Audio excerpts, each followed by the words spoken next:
Racing just started. We have Real Haven. First to show quickness at the start. Moving upon the outside. Newsmaker running by the new Golden City. Leaving this. Oh, there was a spell. There was a spell. Jockey CD Garganta left unseated on top of first Green Lane.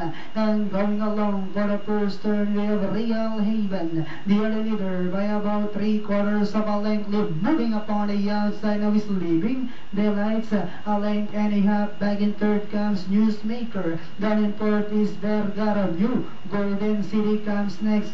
Then followed by Slim Princess Kai. Camrens while Dayang is in behind them. Last 600 meters of the race. We are leaving. The lights now moves up by what knows.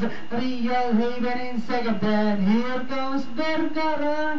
Moving upon the outside and now saying, it's my turn to take the lead. Another part turn, we have Vergara by about 2 lengths. New Golden City now in second. Leaving the lights is down in third as they swing for home to entries. Now fighting around for the lead. Vergara at the center. And on the outside now is New Golden City. Leaving the lights is running by the road with about 150 meters more to run. We have New Golden City leaving the lights. Vergara in the middle. We have New Golden City followed by Vergara in second and final. New Golden City. Vergara leaving the lights. Then comes Slim Prince.